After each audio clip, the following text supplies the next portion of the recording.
బతుకు మాది కాదు ఆ నినాదం గని అవగాహన లేకున్నది కొంత సమాజం రాజ్యాంగం ప్రతిఫలాలు పొందుతూ జనం అది అంటేందని అడిగే కుల దేశం జీవితాన్ని దారపోసినాడు రమణకై అవమానాలనుభవించి నిలిచెరబలమై భావితరాల బతుకులు మార్చుట కొరకై అనసబడిన వాళ్ళ కొరకు పుట్టెర వెలుగై నువ్వు చదువుతున్న ఈ చదువు ఆయన రాత నువ్వు చేసుకునే నౌకరి ఆయన రాతే నువ్వు పొందే ఏ పదమైనా ఆయన భిక్షే జై భీం జై భీం జనగుండె నినాదం అందరం ఒకటై గెలవాలి సమాజం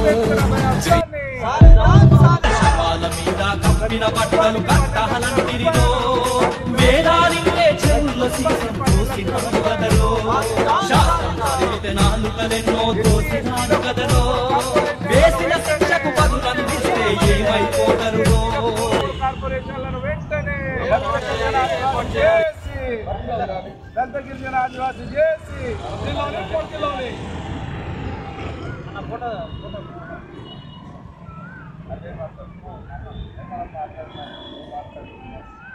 దగ్గరికి రా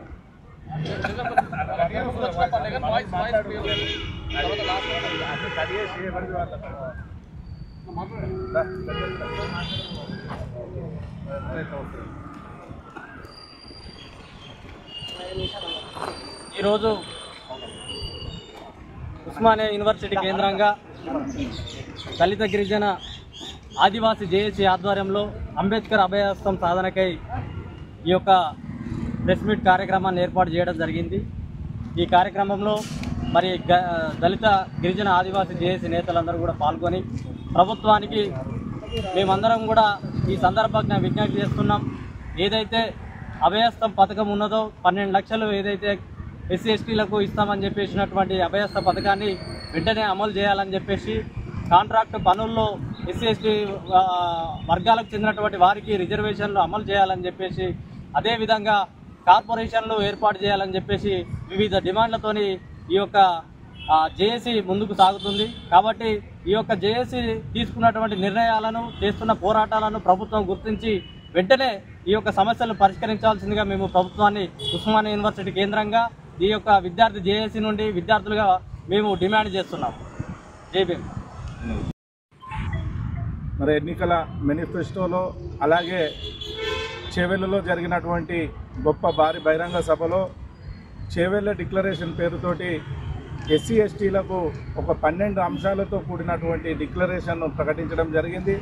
అందులో ముఖ్యంగా ప్రతి ఎస్సీ ఎస్టీ కుటుంబానికి 12 లక్షల రూపాయలను ఆర్థిక సాయం అందించి మరి వారు వ్యాపార రంగాల్లో అభివృద్ధి చెందేలాగా చూస్తామని చెప్పడం జరిగింది. అలాగే ఎస్సీలలో 3 కార్పొరేషన్లను ఎస్టీలలో 3 కార్పొరేషన్లను ఏర్పాటు చేస్తామని చెప్పడం జరిగింది. మరి ఏదైతే కాంట్రాక్ట్ పనులు ఉన్నాయో ఆ కాంట్రాక్ట్ పనులలో కూడా మరి ఎస్సీ ఎస్టీలకు రిజర్వేషన్లను అమలు చేస్తామని, మరి ఎస్సీలకు 18% రిజర్వేషన్లు, ఎస్టీలకు 12% రిజర్వేషన్లను అమలు పరుస్తామని ఇలా 12 అంశాలతోటి మరి వాగ్దానం చేసి ఆ వాగ్దానాల పూర్వకంగానే మరి ఇక్కడ ఉన్నటువంటి తెలంగాణ రాష్ట్రంలో ఉన్నటువంటి దళిత గిరిజన ఆదివాసీలందరూ మరి కాంగ్రెస్కు వెన్నంటి ఉండి ఓట్లేసి మిమ్మల్ని గద్దెనెక్కించిన తర్వాత మరి ఏదైతే మీరు వాగ్దానాలు చేశారో ఆ వాగ్దానాలను ఇప్పటి వరకు మరి 100 రోజులలో చేస్తున్నటువంటి వాగ్దానాలు 17 నెలలు గడిచినప్పటికీ కూడా వాటి ఊసెత్తకపోవడం మరి మాకు ఒక అనుమానాన్ని తావిస్తుంది. కాబట్టి మరి దాన్ని దృష్టిలో పెట్టుకునే దళిత గిరిజన ఆదివాసీ జేఏసీ ఆధ్వర్యంలో ఈ నెల 26వ తారీఖున సోమాజిగూడ ప్రెస్ క్లబ్ నందు గొప్ప మరి రౌండ్ టేబుల్ సమావేశాన్ని ఏర్పాటు చేయడం జరిగింది.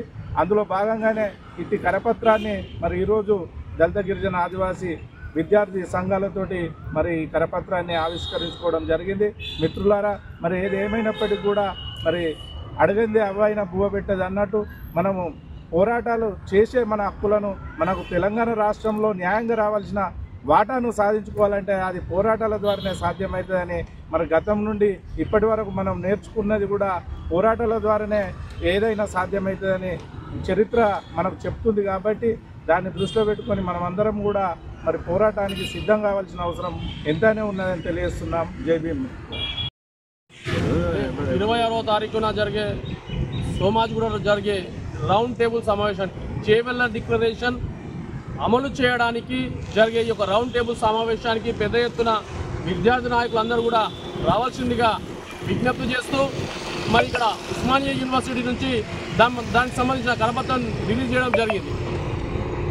ఏదైతే కాంగ్రెస్ పార్టీ అధికారంలో రాకముందు ఇచ్చిన హామీని నిలబెట్టుకోవాలని ఒక హస్తం చూపించి మరి పేద ప్రజల మీద అభయహస్తంగా అంటే భూహస్తంగా మళ్ళీ భూ బకాసులు లెక్క వాళ్ళని తొక్కే విధంగా కాకుండా వాళ్ళని పైకి తీసుకొచ్చే నేను అది చేస్తా ఇది చేస్తా అన్న కాంగ్రెస్ పార్టీ అధికారం రాకముందు మరి చేవెళ్ల డిక్లరేషన్ అని చెప్పేసి వాళ్ళ పార్టీ అధ్యక్షులు మరి రాబోయే ప్రధాని అని చెప్పుకుంటున్న రాజీవ్ గాంధీ సమక్షంలో మరి రాబోయే కాలంలో మరి మా పార్టీ అధికారంలోకి వస్తే వెంబటనే గిరిజనులకు దళిత గిరిజనులకు 12 అంశాలతోటి మేము మరి అభయహస్తాన్ని డిక్లరేషన్ చేస్తామని చెప్పి దాంట్లో మరి పొందుపరచడం జరిగింది. ఆ అభయహస్తాన్ని మీరు చెప్పిన హామీని నిలబెట్టుకోవాలని రేపు జరగబోయే ఈ జూన్ 26వ తారీఖు నాడు మరి సోమాజిగూడ ప్రెస్ క్లబ్లో 26వ తారీఖు నాడు రౌండ్ టేబుల్ సమావేశం ఏర్పాటు చేయడం జరిగింది. దాంట్లో భాగంగానే ఈరోజు ఉస్మానియా యూనివర్సిటీ ఓయూ యూనివర్సిటీలో విద్యార్థి జేఏసీ ఆధ్వర్యంలో మరి ఆ కరపత్రాన్ని ఆవిష్కరించుతున్నాం. 26వ తారీఖున తప్పనిసరిగా మరి బడుగు బలహీన దళిత గిరిజన ఆదివాసీ జేఏసీ నాయకులు మరి విద్యార్థులు అధిక సంఖ్యలో పాల్గొని మరి కాంగ్రెస్ పార్టీ ప్రకటించిన అభయహస్తాన్ని ఎండగట్టాలని అది వచ్చేంత వరకు పోరాడాలని మరి ప్రొఫెసర్ కాసిం గారు సార్ని కలిసి వినతి పత్రం ఇవ్వడం జరిగింది. మరి అదేవిధంగా విద్యార్థులతో సహా విద్యార్థులు కూడా ఈ కరపత్రాన్ని ఆవిష్కరణ చేయాలని చెప్పేసి ఇక్కడ ఆవిష్కరణ చేస్తున్నాం. మరి అభయహస్తాన్ని ప్రకటించే వరకు ఇదే విధంగా అన్ని గ్రామ మండల కేంద్రాల్లో జిల్లా కేంద్రాల్లో మరి ఏదైతే ఆదివాసీ గిరిజన దళిత జేఏసీ ఆధ్వర్యంలో పనిచేస్తామని ప్రకటిస్తున్నాం.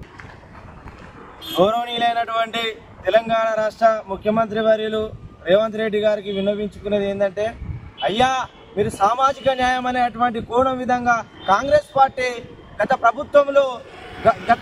ప్రభుత్వంలో అన్యాయాలు జరిగినాయి కాబట్టి మేము వచ్చినాక మీకు 12 లక్షల అభయహస్తం పేరు అని చెప్పడం జరిగింది.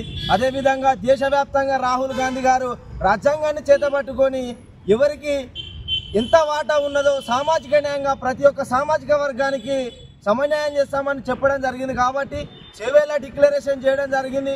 మీరు ఆ చేవెళ్ల డిక్లరేషన్లో ఏమైతే ప్రకటించారో దళిత ఆదివాసీలకు 12 లక్షలు సంబంధించినటువంటి ఆర్థిక సాయం కావచ్చు, అదేవిధంగా ఎస్సీ కార్పొరేషన్లలో కూడా అనేక విధాలుగా మంది తక్కువ జనాభా కలిగినటువంటి దళితులకు కూడా కార్పొరేషన్ లోన్లు అందడం లేదు. కాబట్టి వాటిని కూడా విభజించి 3 కార్పొరేషన్లు ఏర్పాటు చేయాలని కోరుకోవడం జరుగుతుంది.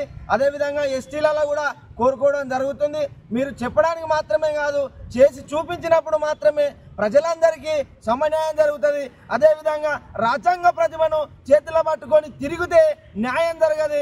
రాజ్యాంగాన్ని తూచా తప్పకుండా మీరు అమలు చేసినప్పుడు మాత్రమే ఈ దేశంలో ఉన్నటువంటి ప్రతి ఒక్క సామాజిక వర్గానికి న్యాయం జరుగుతుందని ఈ విధంగా ఉస్మానియా యూనివర్సిటీలో దళిత ఆదివాసీ విద్యార్థి జాక్ ఏర్పాటు చేయడం జరిగింది. ఆ విద్యార్థుల ఆధ్వర్యంలోనే మేము ఈ అంబేద్కర్ అభయహస్త సాధన కోసమని పోరాట పత్రికను మేము ఆవిష్కరించుకోవడం జరుగుతుంది. జై భీమ్, జై భారత రాజ్యాంగం. ఓడిపోయానని వాడిపోకుండా వాలిపోకురా సోదరా, ఓటమన్నది గెలుపుకేమో పూల బాటరా సోదరా. అలుపు ఎరుగని నీ జీవితంలో ఆనందమే నిండురా, అనుకున్నది సాధించడంలో రేయి పగలు కృషి చెయ్యరా.